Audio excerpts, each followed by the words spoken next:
আমি আপনাকে ফোন করলাম যে আপনি যদি আগামী 28 তারিখে সন্ধ্যায় গণভবনে আমি আপনাকে দাওয়াত দিচ্ছি। আপনি জানেন যে আমি ইতিমধ্যে বিভিন্ন আমাদের রাজনৈতিক দলের নেতৃবৃন্দের সাথে আলাপ আলোচনা করছি। আগামী নির্বাচন সম্পর্কে আমি আপনাকে দাওয়াত দিচ্ছি আমার গণভবনে আসার জন্য। দাওয়াত দিচ্ছি আমার সঙ্গে বসে রাতে একটু খাবার খাবেন। না, আমি খাওয়ার খেতে রাজি আছি, কিন্তু 28 তারিখ আমি যেতে পারবো না, আমাদের হরতাল আছে।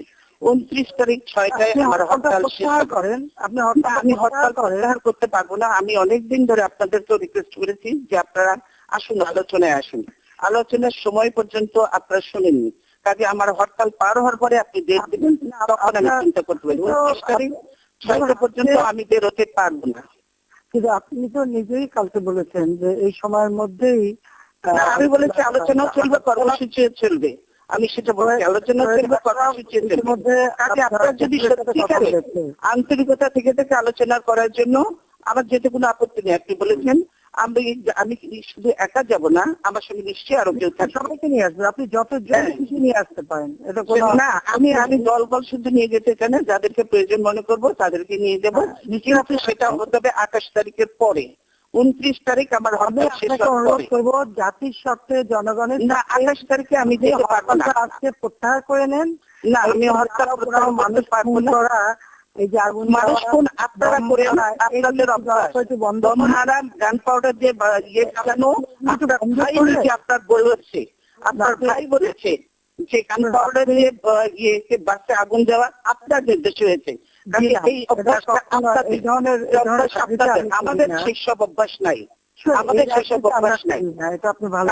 আপনারা যে মানুষ জ্বালান, মানুষ মারেন, ইয়ে করেন, লগি বোতলে মানুষ মারেন, এগুলো সব রেকর্ডেড এবং আপনার নির্দেশে আপনার মুখ থেকে এই শব্দ বেরিয়েছে। কাজে আপনি এগুলো অস্বীকার করতে পারবেন না। আমি বলছি সেজন্য হরতাল চলবে। 29 তারিখ 6টার সময় শেষ হবে।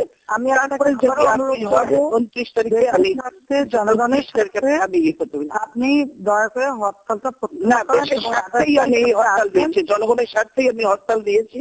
যেহেতু আপনারা কোনো আলোচনায় আসতে রাজি নন, সেজন্য আমাদের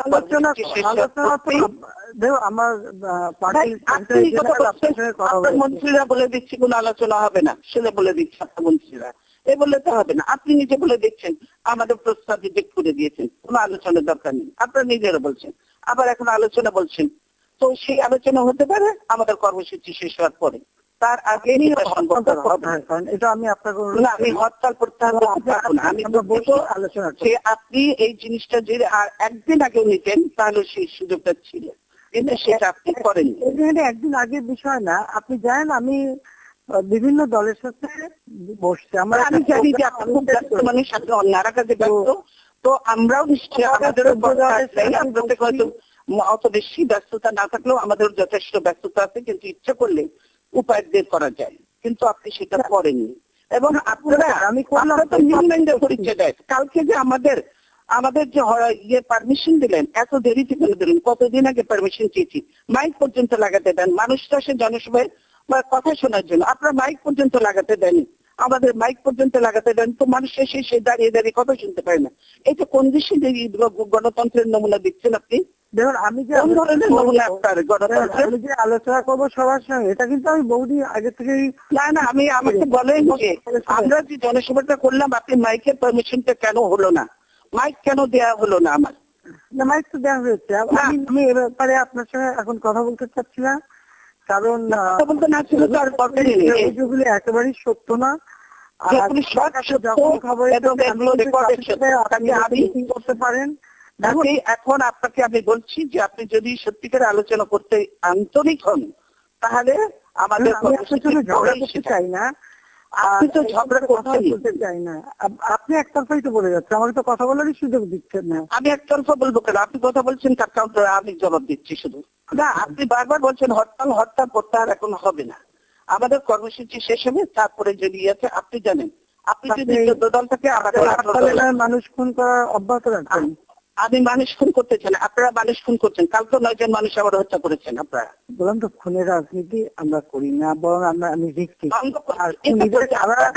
আপনাদের তো এইটা মধ্যগত অভ্যাস, পুরানো অভ্যাস। আমি আমার বক্তব্য শেষে বলছি এগুলো ভুলে যাই আমরা, এই কালচার বাদ দিয়ে এখন নতুন করে শুরু করি, যদি সেটাতে আপনি রাজি থাকেন তো আসেন আমরা সুন্দর আলোচনা করি। আমার আলোচনাতে কোনো আপত্তি নেই, কিন্তু সেই ডেট হতে হবে আমার হরতাল শেষ হওয়ার পরে। আপনি হরতাল প্রত্যাহার করবেন না? না, আমি হরতাল প্রত্যাহার করতে পারবো না। এই দেশের গরিব কারণ এটা তো আমার ডিসিশন না, এটা 18 দলের ডিসিশন। আমি কি করে একলা করবো? এটা আমি কি করে একলা করবো? দলকে ডেকে নিয়ে আপনি আপনাদেরকে নিয়ে এখন সময় নাই। আপনি যে তারা করতেছেন সবাই তো আর খুঁজে পাওয়া যাবে না কোনো লোককে। আপনি তো সব পুলিশ লাগাই রাখছেন সবার পিছনে, কি করে মানুষ পাওয়া যাবে বলেন? আপনার পুলিশ লাগিয়ে রাখবো কেন? আপনি রাখবেন না সরকার রাখবে, পুলিশটার কথা আমার কথা চলে? পুলিশটা আমার কথা চলে? আপনি তো সবার বাসা বসে রেড করছেন, বস্তি থেকে পর্যন্ত আপনি লোকজন ধরে নিয়ে যাচ্ছেন। তবে যেখানে বোমা বাস্ট হয়ে যাবে বোমা বাস্ট আপনারা করেন আর নাম দেন আমাদের, আমরা তো আপনাদের পুরাতন ঐতিহ্য। কাজে এইগুলো কথা আবার ফিরে আমি বলতে চাই যে আপনারা যদি 29 তারিখে পরে করেন আমি রাজি আছি। 29 তারিখে পরে আমি নিশ্চয় কথা বলতে রাজি আছি। আপনি তো নিজেই বলছেন যে আপনি 2 দিনের মধ্যে আলোচনার জন্য না ডাকলে হরতাল দেবেন।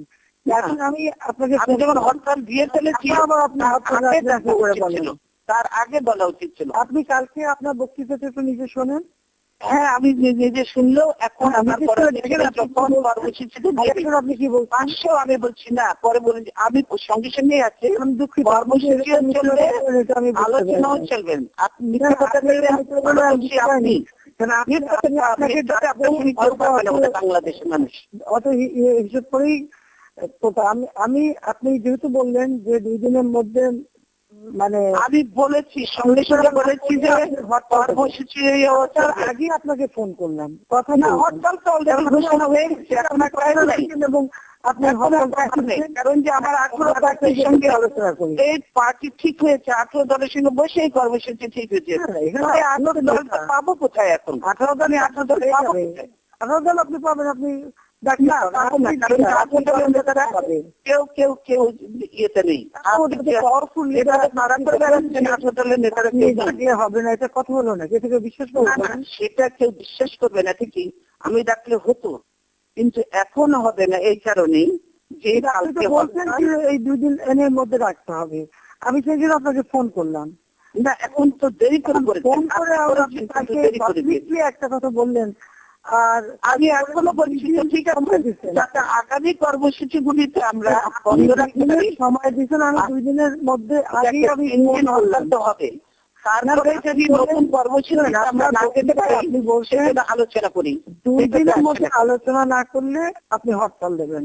তা আমি কিন্তু সাথে সাথে আপনাকে ফোন করলাম, আপনি যদি কালকে রাত্রেও ফোন করতেন তাহলেও এটা কনসিডার করার সুযোগ ছিল। আপনি কেবল বললেন না, তারপরে কি পুরো রাত্র চলে গেছে, আমি অফিসে চলে গেছি। আপনি যদি সঙ্গে সঙ্গে ফোন করবেন, আপনার হয় না, আমি রাত জাগি না।